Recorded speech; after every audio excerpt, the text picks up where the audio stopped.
لو أنزلنا هذا القرآن على جبل لرأيته خاشعا أنزلنا هذا القرآن على جبل لرأيته خاشعا أنزلنا هذا القرآن على جبل لرأيته خاشعا متصدعا من خشية وتلك الأمثال نضربها للناس لعلهم يتفكرون.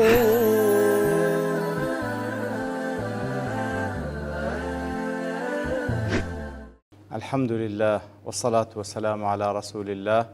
وعلى آله وصحبه ومن والاه. السلام عليكم ورحمة الله. بەڕێزان خۆشحاڵم لەوانەی 1295 لەوانەکانی تەفسیری قورئانی پیرۆز بێمەوە خزمەتتان بەم بەستی ڕەزامەندی رب العالمین و هیوادارم ئێوەی ئازیز سوودی لەوە بگرن. أعوذ بالله من الشيطان الرجيم.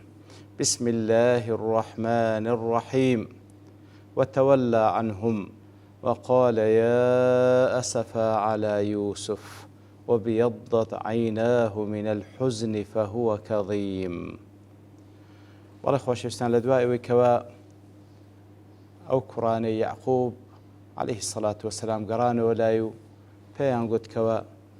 بنیامینی کوڕی گوایە دزی کردیە و بە سەبەبی ئەوەش لەوێندەرێ حەبسیان کردێ و جێڕایتیانەوە و هەروەها کوڕە گەورەکەشی لەبەر شەرمەزاری ئەویشیان نەگەڕایتەوە. ئیتر لە دوای ئەوەی کەوە ئەو خەبەریان پێدا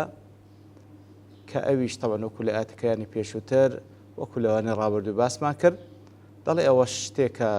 کەوا نەفستان لە بۆتانی ڕازاندیتەوە ئیتر داوای یارمەتی لە ئەڵڵا تەعالا دەکا و ڕەجای وایە ئەڵڵا تەعالا دەروی خێری لێ بکاتەوە. اینجا دەفەرمی وتەوەلا عنهم واتە تەوەلا و ئەعرەض عنهم واتە پاش ئەوەی کەوا ئەو قسانی لەگەڵ کردن اینجا پشتی تێکردن پاشەوەی تەبەن ئەو خەبەرە ناخۆشیاندایە و پاشەوەی ئەویش وایگۆ اینجا پشتی تێکرد و گوتی یا ئەسەفا عەلا یوسف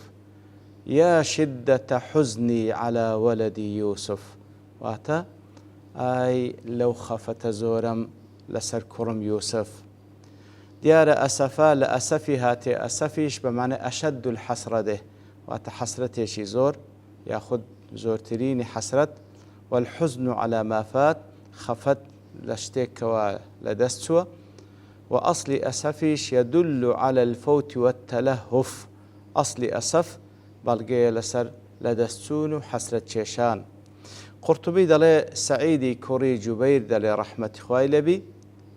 لم يكن عند يعقوب ما في كتابنا من الاسترجاع کەواتە ئەوەی کە لە لای ئێمەدا هەیە کاتێکەوە خوای گەورە دەفەرمی لە قورئانی پیرۆز کاتێکەوە مسلمان شتێکی بەسەردێ دەڵێ ئینا لله و ئینا ئیلەیه ڕاجعون بەڵام ئەوەی لە کتابەکەی ئێمەدا لای ئەو نەبوو ولو كان عنده ئەگەر لای بە ئینا لله و ئینا ئیلەیه ڕاجعون لما قال يا أسفا على يوسف ئەگەر ئەوەی لەلا بووە وەکۆی ئێمە لە لامانە نەیدەگۆ یا ئەسەفا على یوسف. ئیبن الجەوزی دەڵێ ئەگەر بگۆترێ باشەوە یا ئەسەفا على یوسف ئەوە لەفظێک نییە زیاتر شەکوای تێدا بیتن ئەدی کا سەبرەکەی یعقوب عەلەیهی سەڵات وەسەلام دەڵێ بە دوو شێوە وەڵام دەدرێتەوە. یەکەمیان ئەنەه شەکا إلى الله لا منه دەڵێ شەکوایە بەڵام شەکوا لەلای ئەڵڵا تەعالا نەک شەکوابی لە دەست موسیبەتەکە. دووەم أنه أراد به الدعاء وبستي أو يا أسف على يوسف دعاء بمعنى أوي يا رب ارحم أسفي على يوسف أي پروردگارە رحم بحزن رحم بخم وخفتم بكدر باري يوسف. ابن عاشور دڵێ فيه تعريض بدعاء الله أن يزيل أسفه برد يوسف عليه السلام كواتا ابن عاشور دەڵێ يا أسف على يوسف ئەوە ئاماژەکردنە بە دوعا و پاڕانەوە بۆی کەوا الله تعالا ئەو ئەسەف و حوزنەی لا بدا بۆی کەوا یوسفی بجێڕێتەوە لای. وەکو لە تەفسیری بەیضاوی ئەبی حەیان و ئەبی سعود ئشارەتیان پێدا دەڵێ إنما تأسف على يوسف وحده دون أخويه بنيامين والقائل لن أبرح الأرض. دەڵێ لەبەرچی لێرەدا کاتێکەوە خەبەری بنیامین و کوڕە گەورەکان پێدا کە ئەوانیش لەیون بوون، بەڵام لێرە ئەو هەر باز لە باسی یوسف دەکا، هەر باز لە باسی یوسف دەکا، لۆ باس لە ئەوانیش ناکاتن، لۆ تەنها باس لە یوسف دەکا.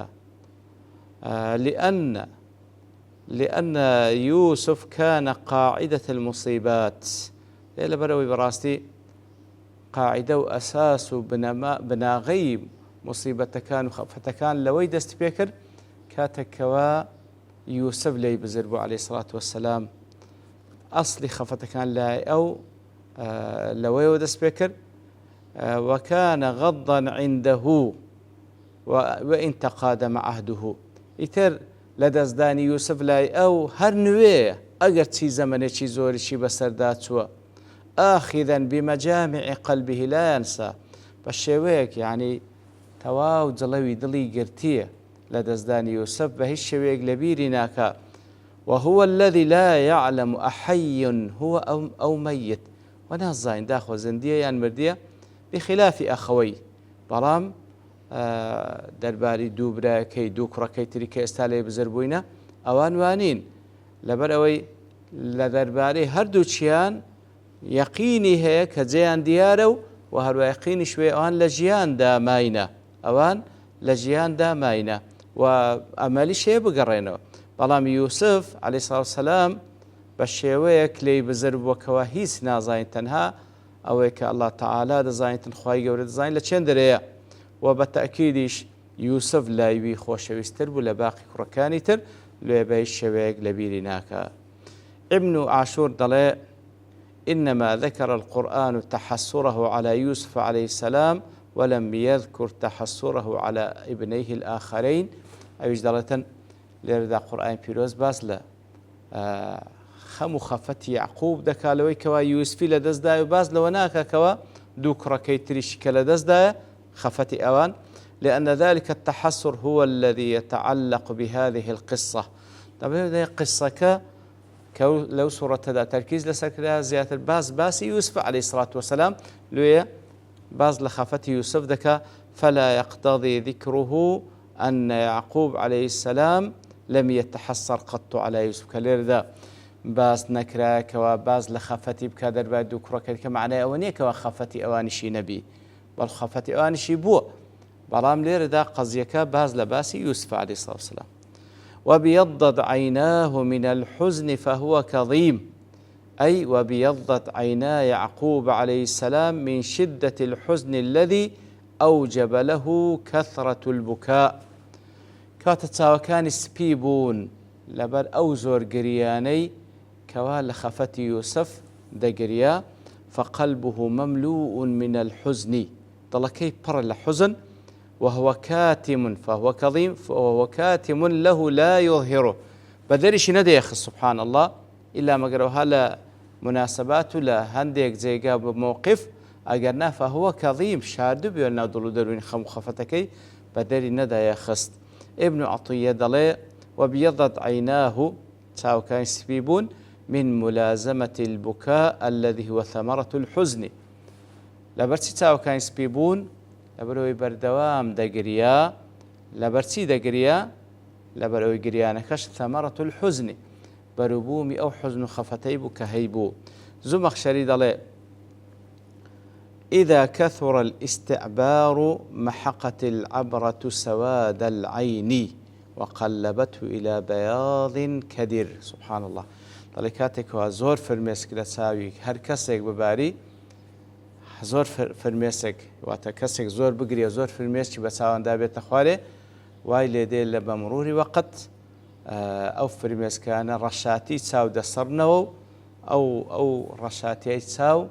وكو سبيتشي ليلي ليدي. قيل قد عمي بصره دلين زاد قلت له وبيض عينا تساويشي لدزدا، وقيل كان يدرك إدراكا ضعيفا ديش دلنا لدستي ندى بلكو تواو بيتوانا بوات تواو تاو كان ضعيف بون كم يقدي بيني. أبو حيان دلي الظاهر أنه كان عمية ظاهرا بيدسي هل أصلا تساوي لدز دابي ببلغي أوي كوالدوات دفن فارتد بصيرة قراوة لبو بيناي خوي لا آخر كيكوا قميصك يسبلو ذين كواتا دلائو بلغي لسروي كوا فعلا تساوي كان لدز دابون كظيم أي ممسك على حزنه لا يظهره ولا يشكو وهو كظيم كواتا حزن خفتكين لو ضلي قرتبو بدياري ندى خست وشكواشي ندى كرد رازي دلي أشرف أعضاء الإنسان هذه الأعضاء الثلاثة المشار إليها في هذه الآية دفرمي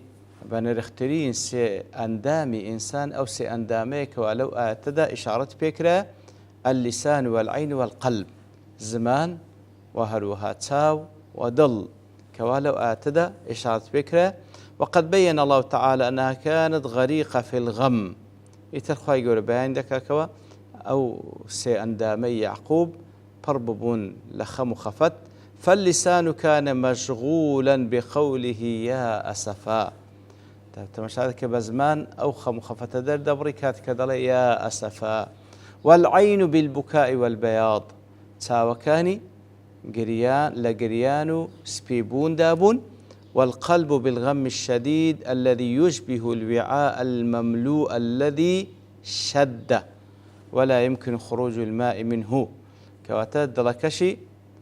كدفن وهو كظيم قرببون لخم خفت بلام بستابيو داري ندبري أبو حيان دلي وبيضت عيناه فيه تعليل الإبيضاض بالحزن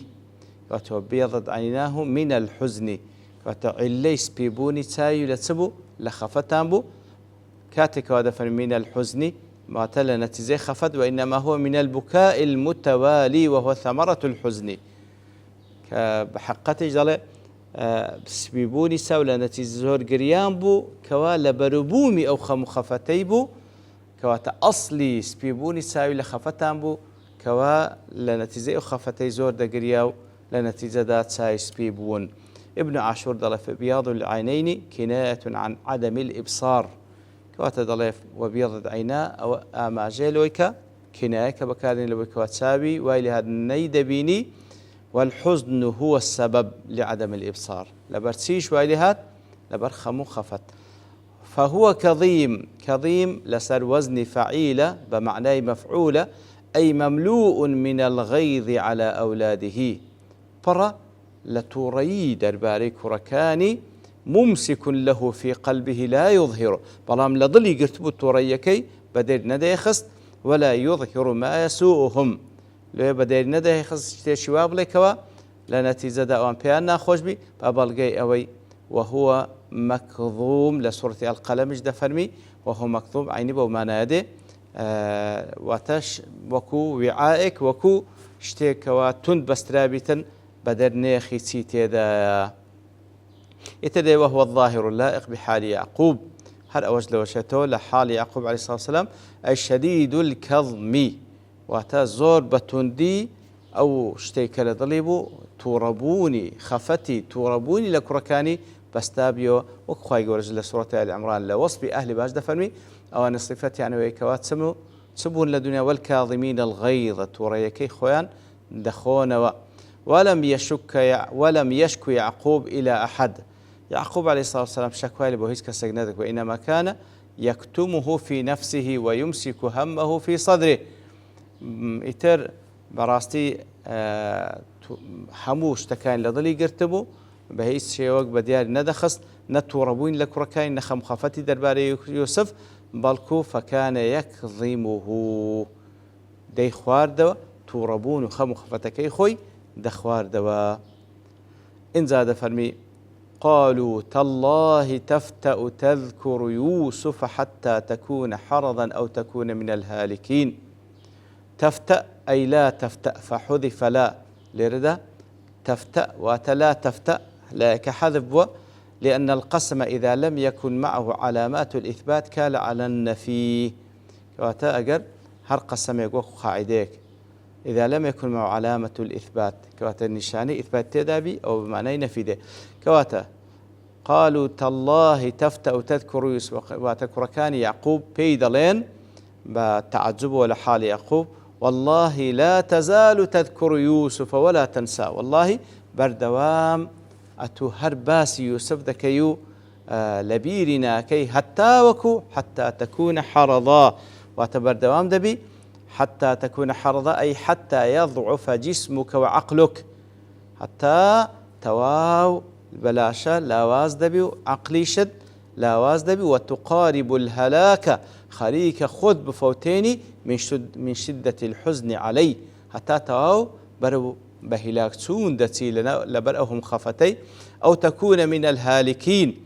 أو تكون ممن هلك بالموت يعني لو تدي ريزي أوانك ودمرنو وتلنتيزي أهم خفتا دمريا وتحرضا وتواو بتاقد بي يعني أو تهر تواو دمري ودي ريزي أو كسان كوا لناودسن بوخوا مخفتي كوا دي خوي درباري يوسف ما وردي دلي أو تكون من الهالكين يعني ميتا من الميتين دي ريزي دبيا مرديق لناو مرديا كان قصاب دلي أو تحجية في أن المحبة والشوق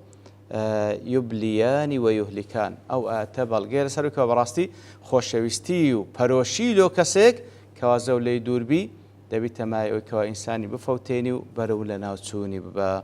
وصلى الله وسلم على نبينا محمد وعلى آله وصحبه أجمعين وآخر دعوانا الحمد لله رب العالمين. لو أنزلنا هذا القرآن على جبل لرأيته خاشعا